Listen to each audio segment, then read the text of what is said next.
Hello and welcome to another edition of the J-Bal Music Vault podcast. I'm John Baldwin, your host, and on this episode I'm going to be talking with Stephanie Adlington and Aaron Lessard, who are collectively known as A Tale of Two, and they have some brand new music out. And so I'll start the podcast with a great cover that they do of Heartbreak Hotel.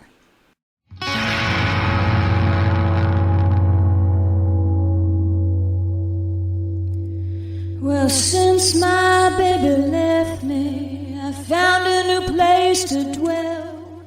It's down at the end of Lonely Street, Heartbreak Hotel, where I'll be. I'll make you so lonely, baby. I am so lonely. I'll make you so lonely you could die. Although it's always crowded, you still can find some room for broken-hearted lovers to cry there in the gloom. You'll be so, I'll make you so lonely, baby. I'll make you so lonely. I'm so lonely I could die. Now the bellhop's tears keep flowing, and the desk clerk's dressed in black. They've been so long on Lonely Street, they'll never look back. And they are so lonely, baby. Well, they're so lonely. Well, they're so lonely they could die. Now if your baby leaves you and you got a tale to tell, just take a walk down Lonely Street to Heartbreak Hotel, where you'll be so lonely, baby. Oh, you will be lonely. You'll be so lonely you could die.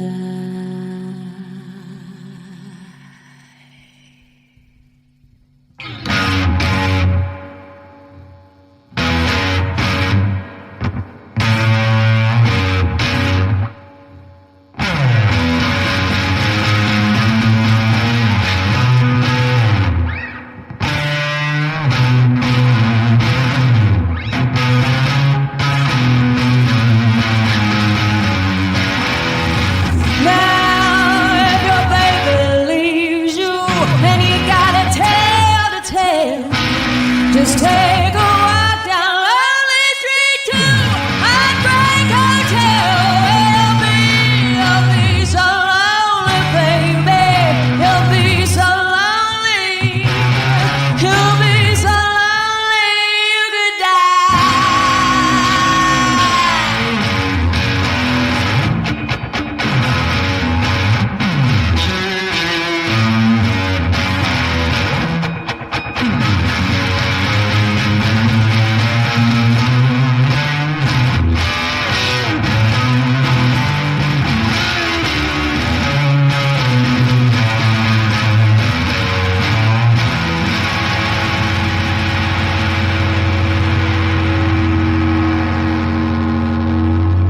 You'll be so lonely, baby. You'll be so lonely. You'll be so lonely you could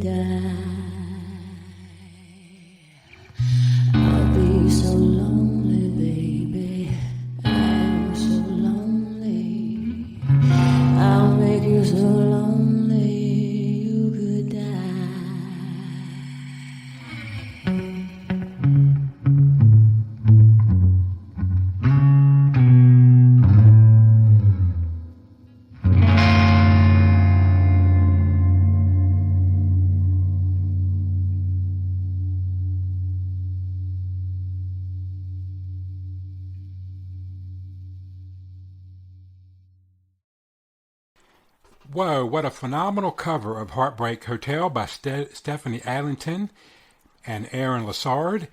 Even better than Elvis and definitely better than the Fonz. And you're listening to the J-Bal's Music Vault, and it is an honor to have with me tonight the two artists on that song, Stephanie Adlington and Aaron Lessard, collectively known as A Tale of Two Music. Welcome to the show. Welcome. Thank you, John. Yeah. My first question, I guess, was what drew you to recording Heartbreak Hotel? I'm an Elvis freak. I have a Velvet Elvis on my wall. I, up until a couple months ago, had an Elvis license plate. I have always loved Elvis, and I actually kind of get that from my grandmother. My granny was a huge Elvis fan as well, but of course she was Elvis gospel. So she loved that. So growing up, I kind of always thought Elvis was a little more gospel-based until I got a little, probably maybe in middle school, and started seeing like Jailhouse Rock and some different things. And of course you get all giddy and you scream. And so I've been an Elvis fan since the very beginning. What about you, Aaron? What do you think? Originally, we chose that song because our whole mindset was because we didn't have a ton of original music starting out, to find some really strong and unique covers. And I don't think Heartbreak Hotel was really ever covered that much. So my whole thought was to create a really different and unique arrangement of the song that would kind of create a different vibe and emotion to people who would listen to the original recording. And he definitely did that. I thoroughly enjoyed it. I was blown away by it. Thank you. Well, I hope we could keep some of the hauntingness. That's one of my favorite things about that song. It's so dark, and it has a loneliness about it. Right. That I feel that, so many Elvis recordings they're either over the top in a wonderful way, or they're just very lush and croonerish, I always felt like Heartbreak really stood on its own. Yes. Each one of you, tell us a little bit about yourself individually. Aaron, you go first. Well, I've been in town in Nashville for about 2 years. Originally was from a little small town called Westport, Massachusetts, right on the line of Rhode Island. And I was at Berklee College of Music for about 3 years or so, got out a little early, and ended up moving down to Nashville. And I've actually known Stephanie ever since. Met her at a jazz jam that was going on, kind of my first few weeks of being in town, and we were kind of just friends over the last few years until about a year ago when we decided that we were going to think about doing a duo thing together, which kind of originated more so for just the purpose of being more financially viable for touring around and kind of being able to afford taking just two people on the road instead of 4 or 5. And for my first few years being in Nashville, I was playing a lot more rockabilly music with my original music. And I think originally when we started this duo project, I was taking some of those elements and bringing it in until we kind of realized that we needed to create something entirely unique and different. So that's kind of where the Tale of Two thing came out of nowhere.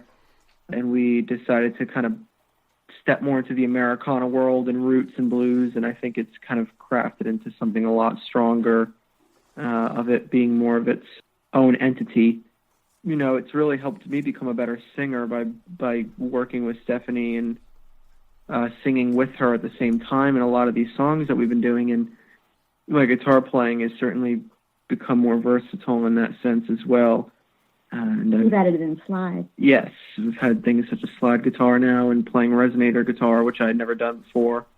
So yeah, it's been a good experience just to become a better musician as well. Stephanie?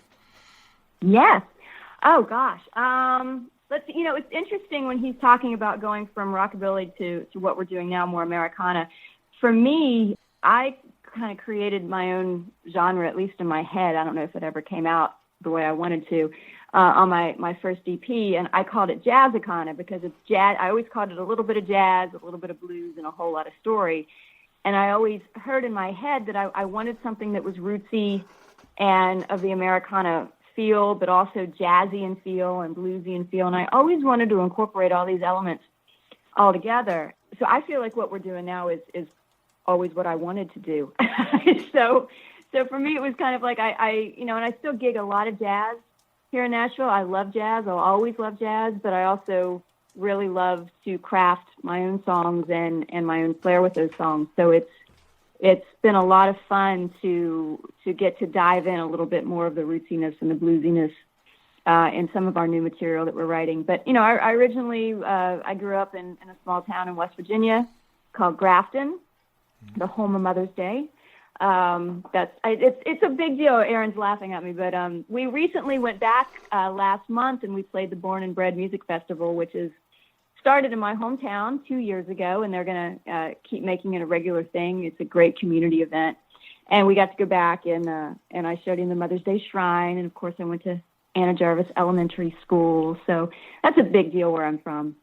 But I've been in Nashville a long time now, and you know, just the great thing about Nashville, it is Music City, and there's music going on all the time, but there's different genres of music. And when I say I sing jazz in Nashville, a lot of people are surprised because they don't know that we have a jazz scene, but we do. Nashville's been great because that's really the place where you can combine genres. You can combine blues and roots and Americana and jazz and old country and everything together, because so much of that really originated in the area. So it's been a great journey. You know, it's funny. It's interesting you mention that because I even myself, when I think of Nashville, I automatically think it's synonymous with country music, and I didn't realize you had all the other subcultures of music there as well. Absolutely, and I'll tell you, I think one of the most interesting gigs, I've played some gigs, let me tell you that, but one of the most interesting is at the airport, the Nashville International Airport. I know, and it's hysterical because, you know, there's live music everywhere, so it'll be about noon on a Tuesday, and I was playing with friends of mine out at the airport, and people get off planes and they're walking through, and all of a sudden they hear jazz, and they literally just stop and stare at you like you're an alien. And it's like, yes, we actually do have jazz here in Nashville. Welcome. And then, of course, you walk, you know, 2 feet down, and you're at the Little Tootsie's place, and then it's all country. So, you know, we're all just a big music family in this city. So it's great. You mentioned a minute ago about story in a song. What is the importance of having a storytelling song? Oh my gosh. For me, it's everything, because I'm a huge book geek, as you know. I love stories. I love reading stories. I love creating stories. I love hearing stories. Again, I kind of take it back to West Virginia. We have so much folklore where I'm from. There are 2 fabulous books that every Halloween when you were in elementary school, it was the book you tried to get from the library. And it was from Ruth Ann Muzak. And she was a folklorist in the area. And she wrote Coffin Hollow and The Telltale Lilac Bush. And they were all the scary folklore stories all around West Virginia. So, you know, you kind of grew up with that. And then I'm a huge Southern Gothic literary person. I love Flannery O'Connor. I love Tennessee Williams. So you grow up with kind of all this background, and then when you kind of go to create something yourself, for me, that's just what I've always resonated, because it's something that I've always known, and I find it a lot of fun too, because, you know, you can write songs about love and heartache and this and this and this, but when you kind of dive a little bit deeper and you create these characters and you create these scenarios, but and a lot of it too comes from history, because I love history, and Aaron and I have a huge love of history, which is another reason why we became friends. So I always like to kind of go new places and think, who's been here? What have they seen? What did they say? What have they done? What have they witnessed? You know, if the walls could talk type of thing. So to me, that's what I like to create. I don't know, Aaron, what do you think? I think something that's seriously lacking right now in popular music is the essence of storytelling in songs. And I would say that that's not directly something that was an influence of mine originally, because I'm more of a guitar player first and more focused on the instrumental aspects of songwriting at times. So I think having Stephanie's influence come into the picture helped mold that as a heavy emphasis in the songwriting. But I would say the reason why we really care about that is because in most instances as well, we have a really minimal setup, especially in live performances, and maybe perhaps down the road we'll have, you know, consistently a mandolin or fiddle or something like that. But for the time being, a lot of it's just the two of us, and we want to attract and engage people in the listening experience through the usage of not only strong instrumental arranging, but also with strong storytelling. And we want that to be a focal point. And that's why we are more than happy to play in a listening room of 100 folks that really seriously, genuinely care about what they're hearing, as opposed to playing in a 300-seat room that might have a bar, and it might be a crowd that can just talk all night and maybe not really care about what's going on as much. Right. So we see the benefit in engaging through words and stories, and I think that also helps create the vibe of what we're going for. It's kind of a vintage vibe and Southern kind of culture and Southern stories and slang and I think for a lot of Southern music or mountain music and things like that, I think there is an element of storytelling that a lot of folks inherently are attracted towards, and I think we're trying to help re-engage folks who have an attraction to that with the type of music that we want to write. Yeah, I think another genre that's good for that. One reason I like bluegrass music is because it's a great storyteller, and particularly a historical storyteller. Absolutely. And that's another thing. Growing up in West Virginia, we had a lot of bluegrass going on, and I wasn't really into it, as a kid. It's so fun to play. But oh my gosh, I have such an appreciation for it now. And I will say, I went to college. I was lucky enough to go to college in London. I went to the Royal Academy of Music, and when I was over there, I ran into a lot of people that were really into bluegrass and country, and it shocked me in a way, because I never thought about bluegrass and country being a part of the English establishment. And people all the time would say, why are you here? Why aren't you in Nashville? Why aren't you in Asheville? Why aren't you in these places where this music is so prominent? And I didn't really think about it until I left England and came over. And when I came back to America and moved to Nashville, my first job was at the Ryman Auditorium. I was a tour guide and an usher, and I would get to see every show that came through for about a year and a half. And a lot of it was bluegrass oriented. And the mastery of these players, they played so fast and so precise, and the harmonies were so amazing and perfect, and the intonation was spot on. I was blown away, and it really started to make me see music in a different way. And I'm so grateful for those couple years of having to sit in the audience at the Ryman. I say that having to sit, so many people want to be in the audience at the Ryman, but, when I first moved to town, you want to be performing, and here you are working a job where you have to watch everybody else perform. But it was basically the best thing that ever could have happened to me, because I got to see some of the most phenomenal musicians, do their craft. And it was just eye-opening. And you think, gosh, that's what I want to be. Yeah. Well, one of the other songs you guys do is called 1934. Before I play that, tell us a little bit about the story behind that song. Oh, again, being a book geek that I am, I love biographies. And I read a biography about this particular, should I give it away, or should I give the title away of who I'm talking about? I think you should probably just give it away. All right. So 1934, I'm basically talking about Bonnie and Clyde. And I read this biography called Go Down Together. And it was basically the true story, at least in this biography form, of who these two people were. And Bonnie Parker actually wrote a poem that was found in one of the times when they would have to basically leave everything and go to their next hideout or whatever, and the police found this, and the poem was in it. And it was basically her vision or her storytelling of the saga they were living. And we've seen so many films based on them, and my question's kind of always been, who were they? Were they really these crazy outlaw people going out to destroy the world, or were they really just two kids that were bored in the Depression, and they just went on a road trip, and it just kind of went from there? And I guess we'll really never know, because every time we see a film, it's inflated in a different direction. And I just kind of wanted to ask the question, who were these people? It was such a different time than what we're living now. And I think a lot of, quite often, people don't stop to think about what was the Depression like. And my granny, again, to bring her up, she grew up during the Depression. So I remember as a kid hearing about the Depression all the time. And so it's always been a very fascinating time period to me. And I'm very interested to know who Bonnie and Clyde really were. Right. Yeah. So that's where the song came in my direction. Aaron, you have any? And actually, I came up with the lyrics, but Aaron came up with the whole guitar lick, and together we came up with the melody. Talk about the guitar lick, Aaron.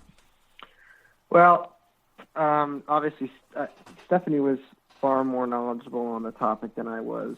I pretty much knew as much about Bonnie and Clyde as any regular Joe Schmo would.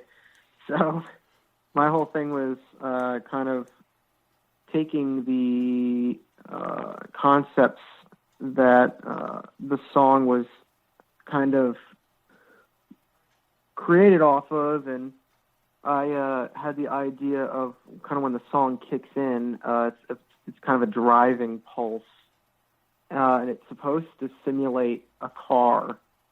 And as the end comes around, the outro of the song, the idea behind that is lyrically, the song at the end talks about how they go down together, and the outro kind of re-engages the car driving, and then the big hits at the end are kind of the symbolism of them kind of facing their death to the highwaymen with the gunshots. So the music's kind of supposed to work as a catapult for creating the image that the lyrics are also talking about. So it's kind of there just to add color, and that's kind of how the arrangement was thought up of.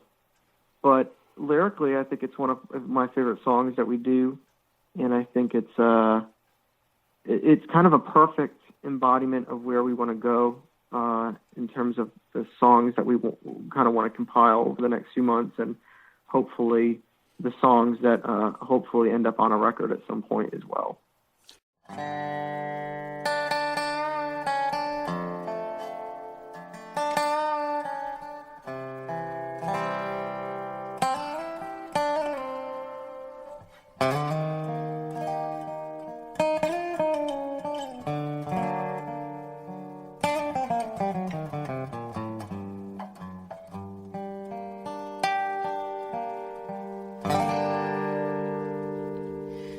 Growed up in the gutter of the West Texas slums.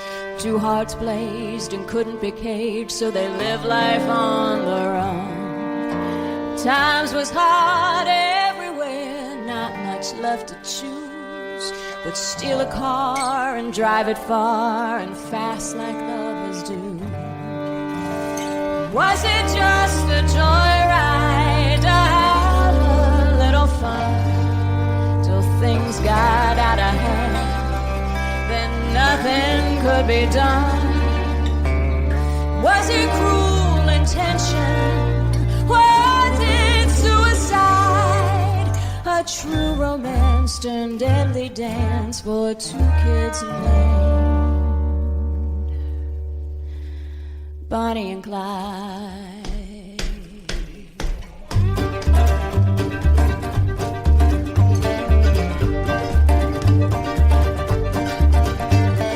By the law since he was small, Clyde never had a chance. Bonnie fancied Hollywood, be damned her circumstance. They crossed state lines 100 times, a myth they were to some, until the day the gamble made them murder with a gun. Were they cold-blooded killers, evil at a glance, or depression-era saints fighting for a chance? Were they afraid for choices made? Were they flying high? Enjoy the show, these outlaws know they'll never be taken alive.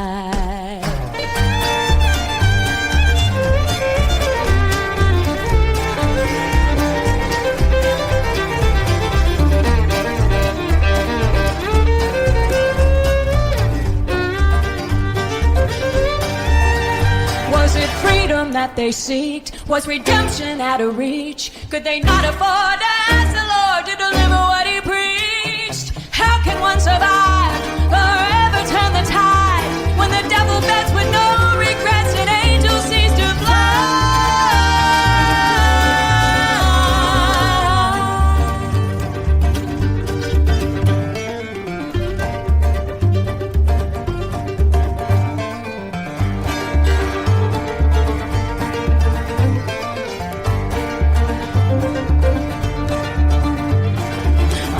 fateful day in May of 1934, the laws had laid an ambush as they drove that stolen Ford. A hail of bullets screamed, no mercy for their sins. It was death for Bonnie and Clyde, together till the end. They were vilified and glamorized like none we'd ever seen. Two bad seeds fulfilling a need to live the American dream. Gone but not forgotten, their story still survives. Their fates align, their souls entwined forever. That's Bonnie and Clyde.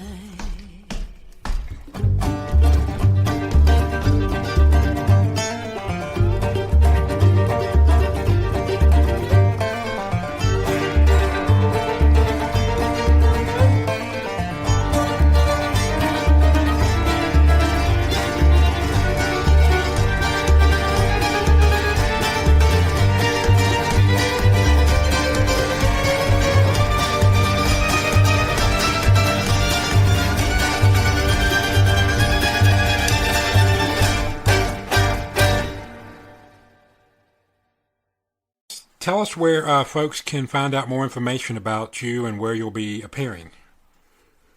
Yeah, absolutely. So folks can find us.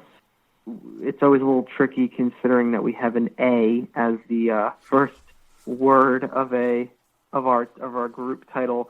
So if folks want to find us, we're typically most active on our Facebook page. They can find that at A Tale of Two, TWO. And if they want to find out more information from our website and show updates, they can also head over to taleof2music.com. We also have an Instagram page that's not entirely active yet just because we have so much upkeep that it's we do have a little bit of an older demographic right now, and so we've kind of focused more on Facebook as opposed to Instagram, but we will be putting more focus on that, and people can find us at A Tale of Two Music on Instagram. Besides that, you can head over to our website again at taleof2music.com, and if you sign up on our email list, we do put out a monthly email where we can let you know about show updates and other things going on whenever we put out new videos.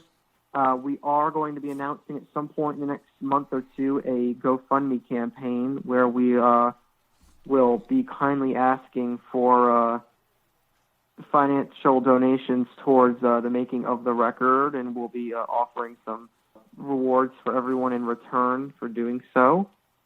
And our other very active source to find us as well is our YouTube. And again, people can find us at A Tale of Two on YouTube, or if they follow any of our social media or website, they'll also find the channel as well. And we would love for people to subscribe so they can continue to see content that we put out regularly. Your videos are really good, very high quality and very good sound to it. I think I played every one, but maybe one so far. I try to keep one, play one or two a day, So, oh wow, we really appreciate that. And I'll tell you what, a lot of the video has come through, and a lot of that was Aaron's idea to really get the YouTube presence and for people to see, what we're doing. And I do want to say that one of the highlights on the 1934 video for me is, I've been teaching a while, and the fiddle player and the mandolin player on that video, Maggie Estes White and Zach White, were two students of mine at Belmont. And they were just awesome people, and they graduated maybe 6-7 years ago. I don't even remember. And we always kept in touch, and I always kind of followed along. So it was great when this song came up and we wanted to add fiddle and mandolin to it, that I knew exactly who I wanted to call and that they were available. And they really just helped to highlight the essence of the song. And, of course, we have Jimmy Sullivan on there as well. He's my bass player. Jimmy and I have been gigging together a long time now, and he's my jazz bass player, my whatever project I have going on, he's always my first call with that. So it was so fun to get to include your friends on the video series that you're creating and the music you're creating, and to have it as a kind of immortal reference. It's always going to be there. How do you obviously teach music. How do you go about doing that? Kind of give us your structure of how you teach the younger folk about music. Oh gosh, I'm a voice professor, a vocal instructor, and I'm really heavy on technique. And it's been interesting, the journey at least I've been on, because I started as a classical singer, and then I wanted to do musical theater, and then that just kind of went into eventually doing jazz, which really is all kind of the same genre, just in different keys and different style. And so I kind of just stumbled into teaching, truly because I needed a job at some point, as most musicians do. And it's been great because through teaching, of course, you learn more about your own craft than you ever would otherwise, because you have to really dissect it and tear it apart to verbalize that to other people.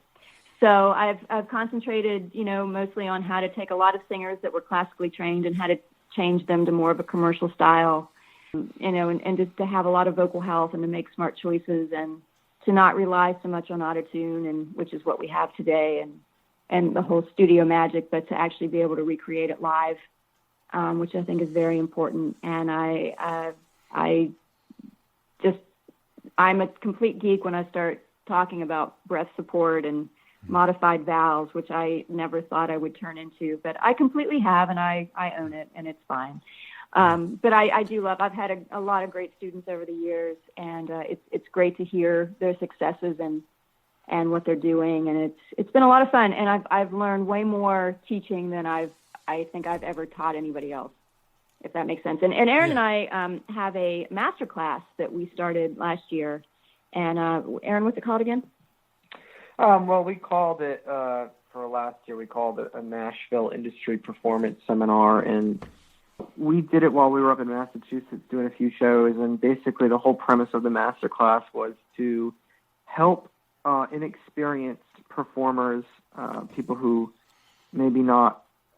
aren't very comfortable performing in public or have never performed in public, and it's people of all ages. It's about helping them kind of eliminate any bad habits that they might have, or it might be helping them combat nerves, bringing out maybe some of their strengths and combating some of their weaknesses, along with some minor vocal technique practices to look out for, and making sure that they have good posture, and maybe worrying about their eye contact and diction and pronunciations, and then we also talked about other things related to the industry itself, and some common practices and standards that you want to know, even when you're just, even if you ended up being just a local performer, just things and common practices to look out for, and how to treat others in the industry with respect that you might play for, and making sure, you don't show up to a gig and say, "Oh, hey, by the way, guys, there's no money tonight."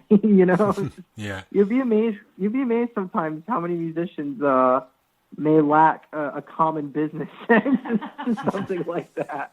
So, and the funny thing is, and sometimes it's an unfortunate thing, is a lot of musicians, they might think slightly too much with their heart sometimes, instead of thinking with a dollar bill in mind at times. And sometimes it ends up hurting them a little bit, because they don't know how to flip on the business brain sometimes, just to protect themselves. And so some of the things we were looking at in that seminar as well was just being cautious of some of those things, and saying, you don't have to be a business guru, but we want you to know these things so you protect yourself, and you can work your way to earning a living doing this, and being able to get close to doing this full time, or doing this full time. Yeah. It's interesting to me. And I have to say, I'm sorry, John. I was just going to say, it's been great working with Aaron. I always had this concept in mind that I wanted to do this type of master class with the singer and the accompanist, kind of bringing this together. And then what Aaron also brings to the table that I don't, because I have performance degrees, he's actually the one with the music business degrees, is the sense of this is a business at the end of the day. And always wanting to teach people how to work together in whatever format it is. And because that's a lot of times what you have to learn as you're going about it. And it would be really nice to have had an idea, at least for me, to have had a better idea getting into it, instead of having to learn along the way. And so, that's kind of what we're trying to create in this master class that we do. And, really the goal at the end of the day is if we could tour and teach and gig and write, I mean, that to me is the perfect life. Yeah. It's interesting to me how a lot of these pop artists from years ago, once their pop career has kind of dwindled out, they reinvent themselves in genres that they probably would have loved to have performed at all along. Like I know Rod Stewart has reinvented himself as a kind of a jazz singer.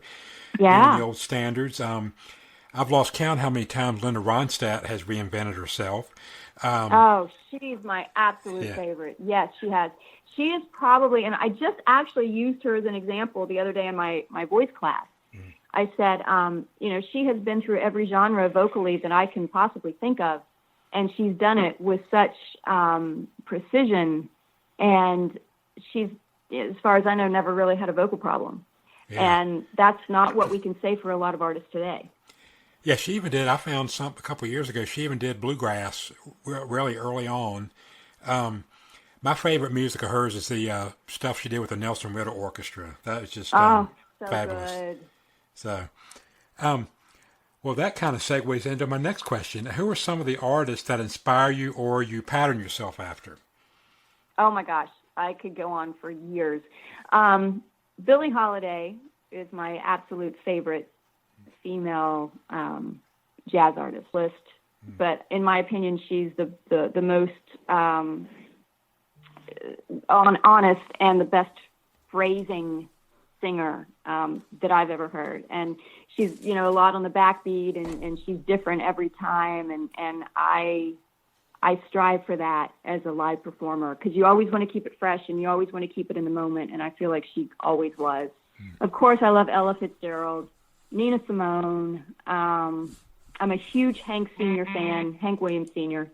is one of my absolute favorites. I'm a huge Chris Christopherson fan. My mom had him on vinyl growing up when I was like 2 and 3, and I was singing songs like Silver Tongue Devil, at the age of 4, which might not be proper for a child, but it was fabulous. You learn language really well. Gosh, of course, Elvis, which I've already mentioned, and I will continue to mention until the day I die. Elvis, to me, as a singer, is phenomenal because he was rock, he was a crooner, he was bluegrass, he was gospel. He could really change his voice to suit the dynamic of what he was trying to relay. And I just think he was so amazingly talented. And this was back in the day when people didn't have voice lessons every week and piano lessons and stylists and PR trains and all that stuff. He really created his own thing. Mm-hmm. And I will always admire that. Those are some of my favorites. What do you think, Aaron? Well, I guess separate it between kind of personal influences and then influences of this new duo project that we're doing. I guess in terms of personal influences, it's really the most drastic list and varied list you could ever possibly imagine. My influences go all the way from Eddie Van Halen to Brian Setzer to Joe Pass to Billy Joel to Sting to Frank Sinatra to oh my goodness. It's really just the widest range. And that's kind of always been through, and those artists have kind of been gateways throughout certain ages that I was and certain styles that attracted me at the time, and kind of taking a little element of each style or each kind of technique or practice that they use and applying it to myself. I guess in terms of the duo itself, I think a model that we kind of originally looked at was finding a way to find the audience of the Civil Wars while making it our own unique entity and kind of removing some of the singer-songwriter that they have or had and kind of embellishing it more towards a unique, more roots-ish Delta blues, more, and then obviously more in Stephanie's style vocally, that kind of influence. But I think in terms of the aesthetic and kind of the guy and girl duo thing and harmonies and such. They were kind of the main blueprint initially, and now we're kind of finding our uniqueness away from that and trying to make it our own thing. You mentioned Billy Joel. You know that when you were talking about writing story songs earlier, his particularly his early stuff were all story songs. You know, Piano Man, Scenes from an Italian Restaurant. So, and my favorite song by him is "Don't Ask Me Why." It's got that Spanish feel to it. Oh yeah. So he was really good at that, I think. Billy Joel was very good at imitating a lot of different like vocal styles and other genres, and he's very creative. Yeah. He's not stuck in a box. If you didn't know it was Billy Joel singing, you'd think Uptown Girl was being done by Frankie Valli and the Four Seasons. I mean, he just captured their sound so well in that song. I feel like that's something that artists could do, you know, so many years ago that I don't know if artists don't have the creativity to do it today or if they don't have the freedom to do it today. I'm not sure where that lies. But we don't have songs like that anymore. You know, we don't have Piano Man, and that makes me very sad. I think the unfortunate thing as it comes to that today is because the record sales are not existent anymore. I think the issue is, you know, a lot of labels have gone under. Their staffing has decreased so much as opposed to 20, 30 years ago. They have a lot less people working in the offices. And I think these labels are looking for a lot of different check marks today than they may have 20, 30 years ago. And they're looking for something that they know is going to be a guaranteed success. I don't think they're looking for the next big thing all the time. I think they just might be looking for, hey, here's something that looks like Luke Bryan. Let's get some songs. You know, he's younger and he wears the same T-shirt and baseball hat or trucker hat or whatever. And, you know, let's have a spin-off of the same thing, and let's do that 15 times over to make sure that maybe 3 of the guys are really big and maybe 5 of them are doing okay, and then the rest of them, we'll just sign them for a couple songs or a record, and then if they're not working out, we'll just dump them. And I think, you know, I'm sure that's always occurred. I think just the problem is I think the music industry was so much more of a focal point of general entertainment back in the day. I think people have a lot more to do today than just listen to music. I think that's why people are okay with the free consumption of music and they feel that at this point, I think we've had an entire generation of free music. So I think, or, you know, maybe paid subscribed music that's very affordable. And I think people are never going to go back to actually buying individual pieces of music. I don't think they're going to think that it's okay or justified at this point. So I think people on the corporate side of things now just need guarantee successes, and I think unfortunately it's removed a lot of the creativity, and I think that's going on in all the entertainment industries. I mean, look at Hollywood. I mean, look how many superhero movies or remakes or sequels to movies that came out 30 years ago. I mean, really, we're going to make a Top Gun 2 because, you know what I mean? It's like that idea would have never come into even somebody's mind until they realize that they're not making enough money on independent creative ideas in film. Everybody just wants to keep regurgitating this nostalgia high that they get, you know, when they see something. And unfortunately, we're in a really weird time when people are no longer looking forward to what's coming tomorrow. They're looking more forward to what happened yesterday. Yeah. Well, it's time for another song. Tell us about the song Sugar. Oh, Sugar. So I originally had Sugar on my EP, and I don't know why, but it was one of the ones on there that just never kind of made it to my shows.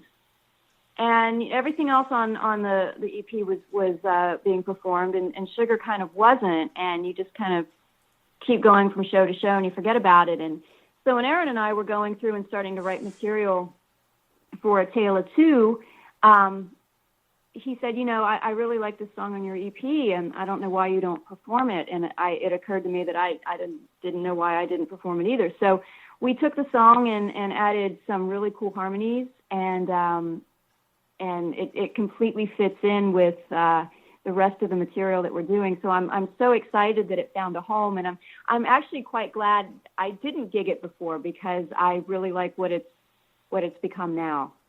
So and the whole premise of Sugar was whatever your sugar may be, is back to Southern Gothic literature. It's the battle between good and evil, and the battle for one's soul. And I always say, of course, in true Southern Gothic style, evil has to win. So that's Sugar is the downfall in the song. That's what it is to me. Aaron, what do you think? Yeah, I would agree. And I mean, it was interesting because originally we weren't really looking into the idea of using songs that we had already kind of either released or promoted under something else. And I don't know who originally came up with the idea. I think it was you. I think it was, maybe it was me. And I sat down and listened to it and thought that this is a really strong song and it's never performed. And I said, this type of song might be really great with a harmony part, especially in the chorus. So I thought there was a lot of room to kind of build off of the original recording and arrangement. So I think it's become one of our favorite songs to do. And I think, again, same thing with 1934, where, and unfortunately we don't have a record out yet. So our only way of promoting recordings at the moment is through our YouTube series. And when we put out our original YouTube series, it was really kind of a premature presentation of what we want to be. And I think this new video series, which includes Sugar and 1934, I think those two songs are definitely capturing more of the essence and vibe that we are going for. So I think Sugar also does that job as well.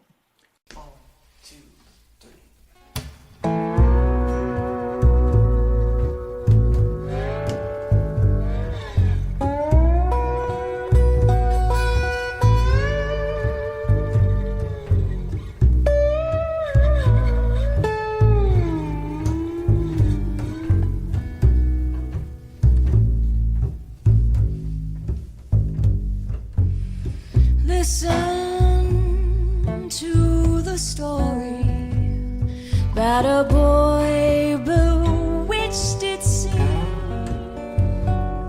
so wicked is the warning, so bittersweet the tease, 'cause as the darkness falls, temptation calls, singing, come to me, my sweet, sweet sugar, sweet, I'm calling for you, sweet, sweet sugar, surrender, I'm yours forever.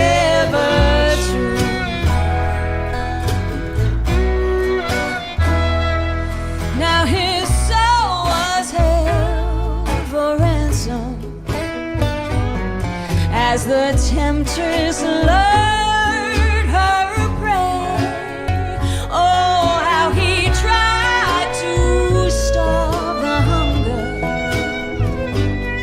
but her feast was all he craved. And as the battle raged, her charming serenades promised to make it all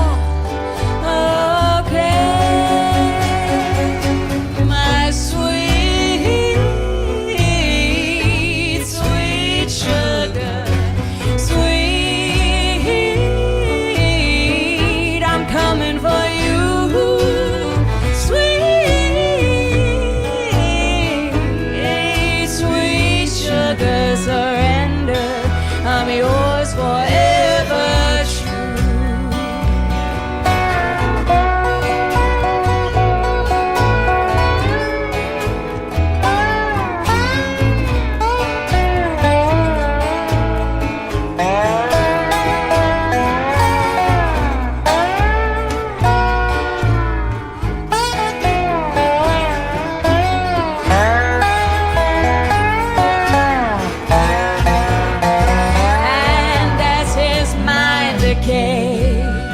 This evil masquerade consumed his will and ended the war.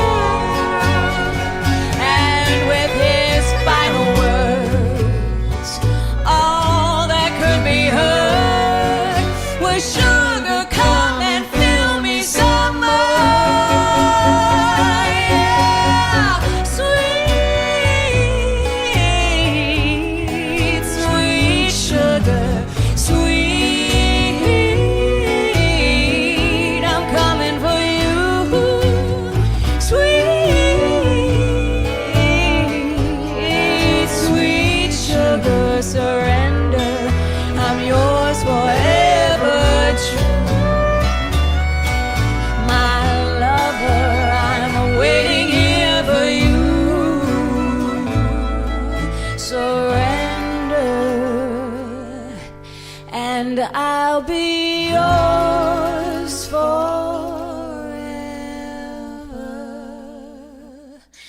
true.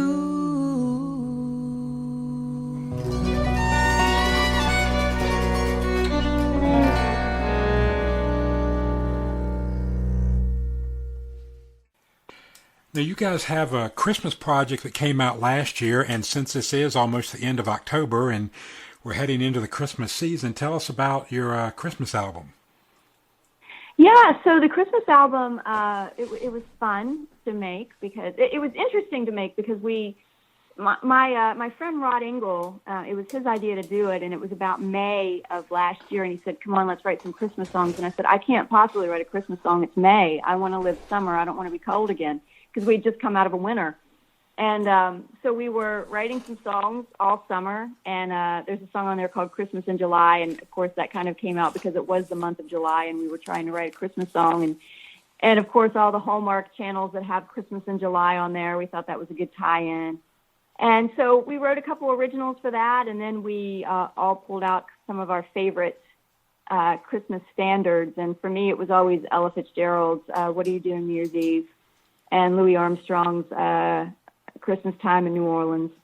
So I got to do those. And then the Bessie Smith ended up being my favorite because the Bessie Smith after the Christmas Ball only had 2 verses, and I kind of felt like a third one needed to be added. So we wrote a third verse for that and included it on the album. And it has one, I guess, what you could call bad word in it, and it starts with an A and ends with an S. And when I was putting it on Spotify, I had to say if there were any, were there any curse words? And I thought, well, there's one in there. So I think on Spotify, it might actually be censored. So I think I might have the only Christmas album out there that is, explicit, which is very, I hope it's not, because that's totally not what we were going for. It's just one word in one song. Yeah, and that record is actually, I did not have much involvement in that record. I have a guitar solo on the title track, Put Me Under the Tree.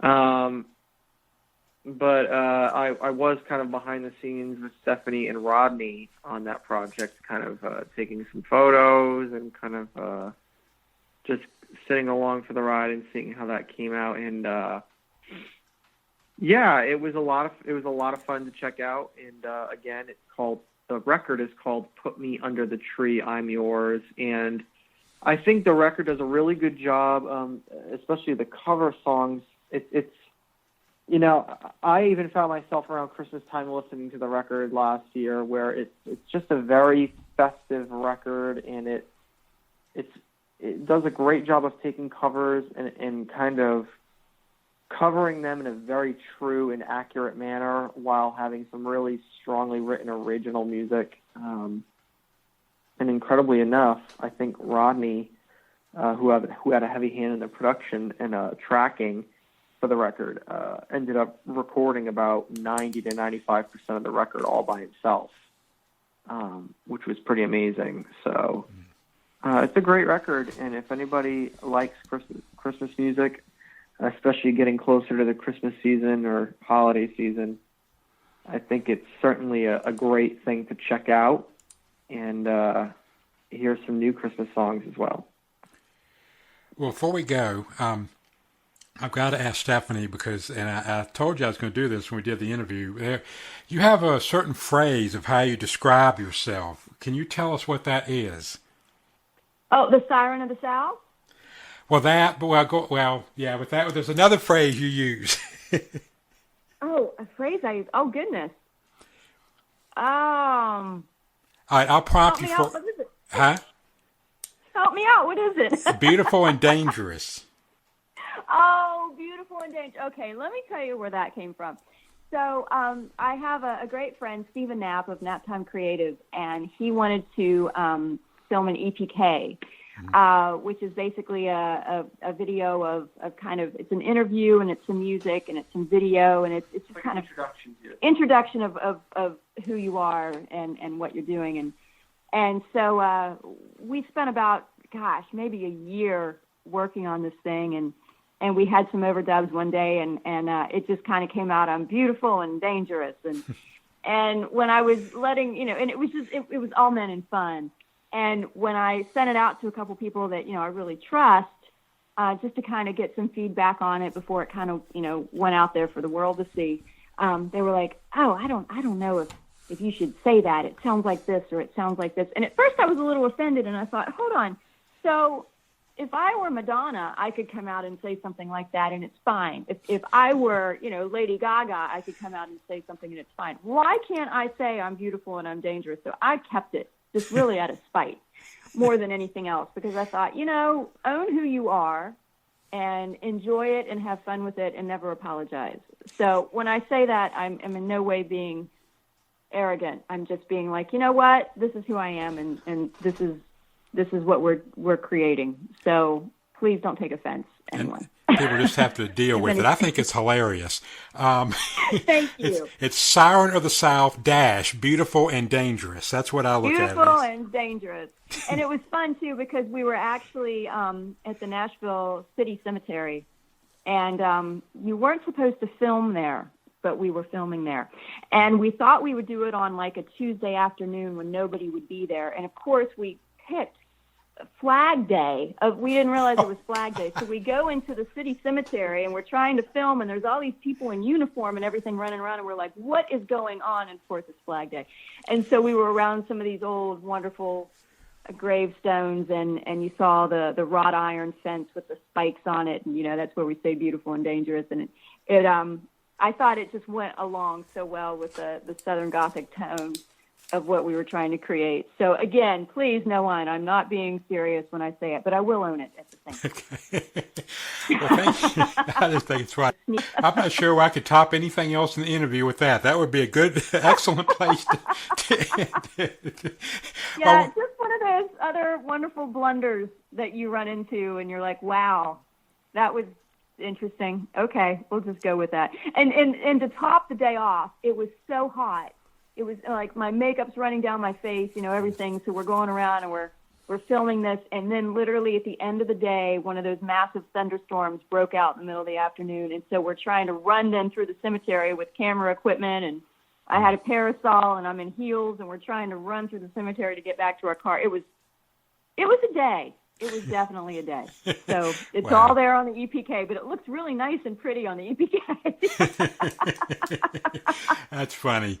That is funny. Well, thank you guys so much. I love your music, and I love what you're doing. You're creating something new, and your creative effort and the creative juices definitely come out in the video. And I'm hoping you guys have much success in your touring. Well, thank you. And I truly want to thank you, John. You've been such a pioneer for me, and just really, you've been such a great support, and thanks for having us on your show. And thank you for having this show, by the way, because just the fact that you want to support independent artists, if you weren't already my friend, you would definitely now still be my friend, because we need promoted. We really do. And there's so many amazing musicians in this world that will never be heard, and it breaks my heart because they need to be. And you don't have to have a money machine behind you, or at least you shouldn't have to have a money machine behind you to be heard.